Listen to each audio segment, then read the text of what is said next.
আজকে আমি বানাবো এমন একটা মুখরোচক টিফিন যেটা বড় থেকে ছোট সবারই পছন্দ হবে এবং সন্ধ্যাবেলার টিফিন হিসাবে এটা বানালে চায়ের সঙ্গে একেবারে জমে যাবে সন্ধ্যাবেলাটা। Good evening, welcome back to my channel. আশা করি তোমরা সকলে ভালো আছো। Piyal Akhtar and sons daily লাইফে তোমাদের সকলকে অনেক অনেক স্বাগতম। তো দেখো, সবার প্রথমে আমি উনুনে বসিয়ে দিয়েছি ফ্রাই প্যান। গরম হয়ে গেলে এর মধ্যে দিয়ে দিয়েছি কিছু পরিমাণ রিফাইন্ড অয়েল। অয়েলটা গরম হয়ে গেলে দিয়ে দিচ্ছি গোটা জিরে আর গোটা কালো সরিষা।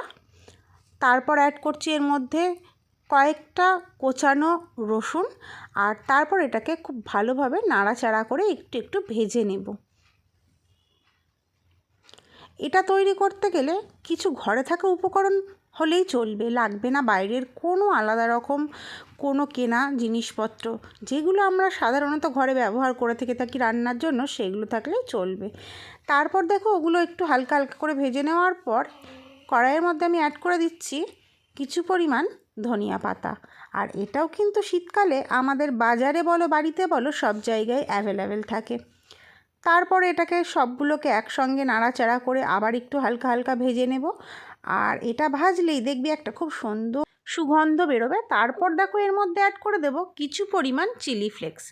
আর আমি এখানে এই চিলি ফ্লেক্সটা ইউজ করেছি। তা এখানে তোমরা যেমন ঝাল খাবে তেমনই চিলি ফ্লেক্সটা ইউজ করবে। তারপর এর মধ্যে অ্যাড করব কিছু পরিমাণ লবণ, আর তারপর আবার এটাকে একটু একটু করে ভেজে নেব। তারপর অ্যাড করব কিছু পরিমাণ জল। জলটা এখানে কিন্তু তোমরা যেমন পরিমাণ সুজি নেবে ঠিক বুঝে সেই পরিমাণ জল দেবে, খুব বেশি জল দেওয়ার কোনো প্রয়োজন নেই, অল্প জল হলেই চলবে। তারপর জলটা গরম হয়ে গেলে এর মধ্যে দিয়ে দেবো অল্প পরিমাণ কাঁচা লঙ্কা। যেহেতু চিলি ফ্লেক্স অ্যাড করেছি সেই জন্য অল্প কাঁচা লঙ্কা দেবো। জলটা একটু হালকা হালকাভাবে বয়েল হয়ে গেলে এর মধ্যে অ্যাড করে দেব ঘরে থাকা কিছু পরিমাণ সুজি।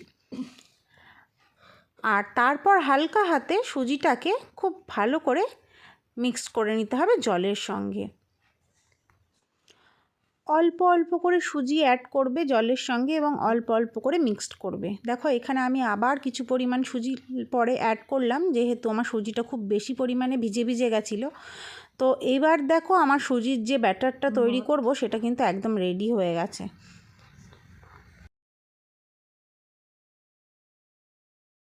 ওদিকে ওটা রেডি হয়ে গেছে, আর এদিকে দেখো এখানে আমি 4টে বড় সাইজের আলু প্রেশার কুকারে দিয়ে একটু হালকা লবণ দিয়ে সিদ্ধ করে নিয়েছি।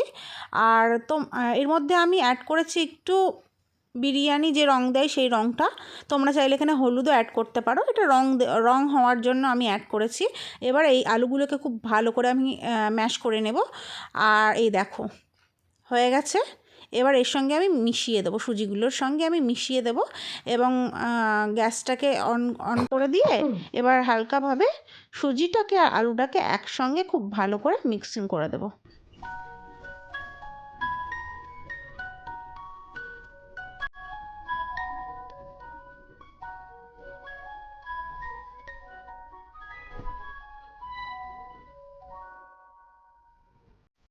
এখন এটা পুরোপুরি রেডি হয়ে গেছে, আর এটাকে এবার ঠান্ডা হওয়া পর্যন্ত অপেক্ষা করব। তবে হ্যাঁ, পুরো ঠান্ডা করব না, হালকা হালকা গরম থাকতে থাকতে এটাকে আমাদের মেখে ফেলতে হবে।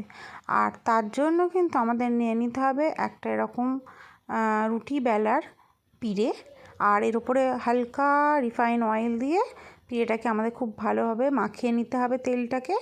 আর তারপর সুজি আলুটাকে হালকা গরম থাকতে খুব ভালো করে হাতের সাহায্যে মাখিয়ে নেব। আর তারপর ঠিক যেভাবে রুটির আটাটা মাখানো হয় ঠিক সেভাবে রুটির আটাটা মাখানোর মতো করে আলু আর সুজির এই মিশ্রণটাকে বানিয়ে নেব। এইভাবে একটা গোল ডো বানিয়ে নেব।